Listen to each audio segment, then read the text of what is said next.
Well, here we are. We just watched the AFC and NFC conference finals, and the winner of those two games going to the Super Bowl is the Kansas City Chiefs and the Philadelphia Eagles. It's a rematch of 2 years ago when the Chiefs won the Super Bowl 38-35 overtime.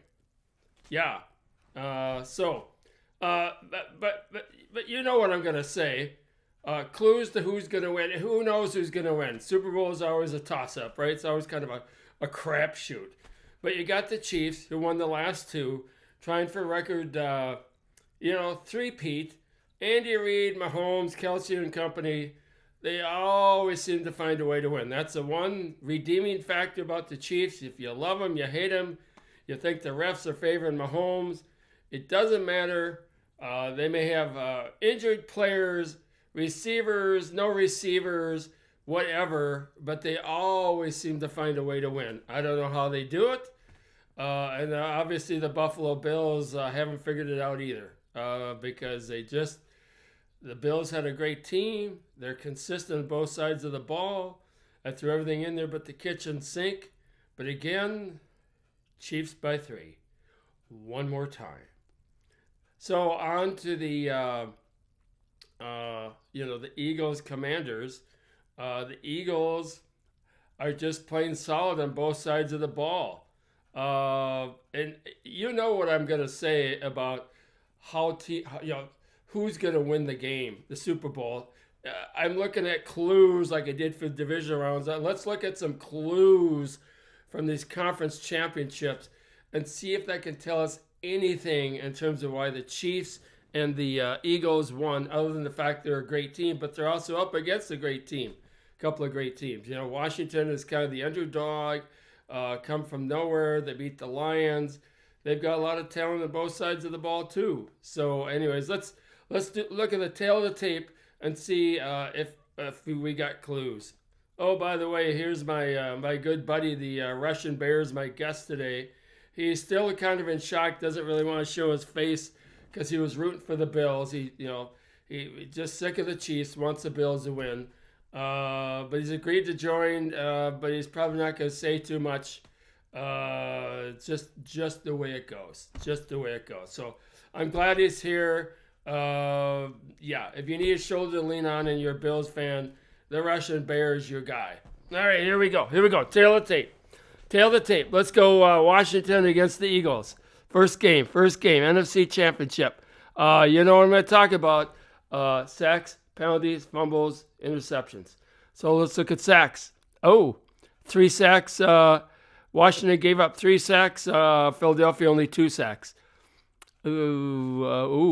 Penalties. The Eagles only 5 for 30 yards.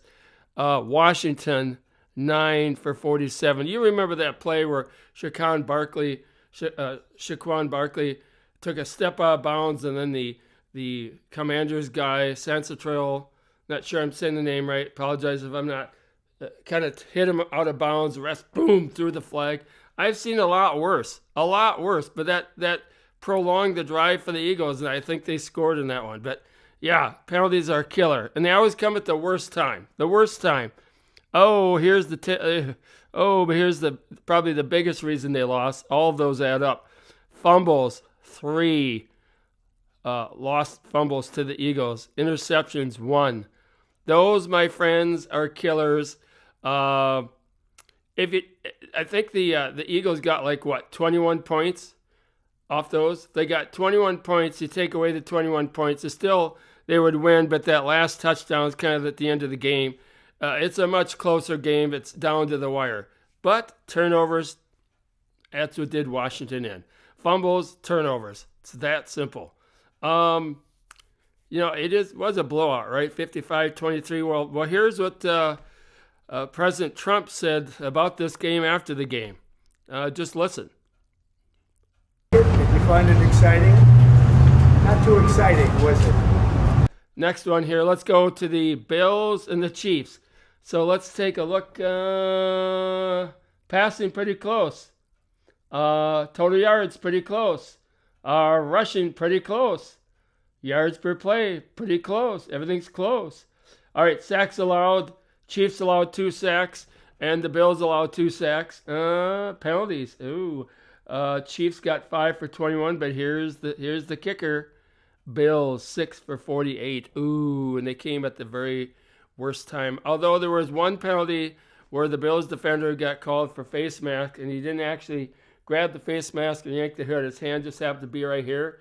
Woo! The flag got thrown out pretty quick. And Gene Steratore, the ex-official who is now an analyst, said, yeah, that shouldn't have been a flag. He had his hand there, but he didn't grab it and move the head. Anyways, overall, though, I thought the refs did pretty good, kind of a thing. And by the way, going back to the Eagles and the Commanders, when the Commanders were trying to stop the tush, and they dove over the top, early, a couple times, and jumped early, and the ref finally said, we're going to let you do, offsides, whatever. Happens again, we're gonna give him the touchdown. I thought that was pretty funny. Ref was pissed. Anyways, okay, back to the Chiefs game. See, in this case, the turnover battle, the Bills won it because they got no fumbles and no interceptions. But Patrick Mahomes fumbled it. The Bills got it. That's the only turnover for the Chiefs. So Chiefs lost one fumble, Bills nothing. So the big kicker are those penalties. In these games that are so close, it only takes just a little bit. Because if you remember watching the game, those penalties, they either kill the Bills' drive and moved them way back, or they extended a Kansas City drive. Now, one thing I think is kind of interesting, Kansas City has got Xavier Worthy, Juju Smith-Schuster, Hollywood, Marquise Brown, DeAndre Hopkins. Those are some pretty good receivers on top of Kelsey. I want to look at, in terms of the Chiefs, I want to look at, other than Worthy, did they throw the ball to anybody? Worthy got 6 receptions, 85 yards. Smith-Schuster, 2 receptions, 60 yards. Hollywood Brown, 3 for 35. Travis Kelce, only 2 for 19. Perrine, 1 for 17, but that was a crucial one at the end of the game. They got a first down, and that was the game, baby. I'm going to go to Kareem Hunt, 1 for 6. DeAndre Hopkins, 1 for 11. What amazes me about the Chiefs, they didn't get a lot of receptions, a lot of yards receiving. They certainly spread the ball around, but their big names, Hollywood Brown and DeAndre Hopkins, so those 2 guys got 3 receptions for about 46 yards. That's for the money they're paying them. They're not exactly tearing it up. And the week before, they got no receptions. So I don't know how the Chiefs do it, but Worthy was on fire. The 85 yards wasn't like 200, but they were key receptions at key points in the game. But that's what I mean. Even when the Chiefs don't seem to be firing on all 8 cylinders, they still find a way. So the Super Bowl, it's probably going to come down to the wire again. It's going to be hard to predict. The Chiefs just always find a way. They've got, 17 straight wins and 1-score games. So the Eagles got to be aware of that. And the Eagles got to be like, we can't make unforced errors. We can't turn the ball over. You get Barkley going. You get A.J. Brown going, who had a good game. Man, it's going to be tough. So, all right, I'm going to make a prediction. Partly, I wouldn't mind the Eagles knocking off the Chiefs, but I like legacy. I like dynasties. Brady 7 Super Bowls. So I'm going to go Chiefs by 1 in the last second, because I don't know how they do it, but they always seem to find a way. Right, Bear? Oh, yeah, that's right. He ain't talking no more. He's so mad about the Bills losing again. Anyways, over and out.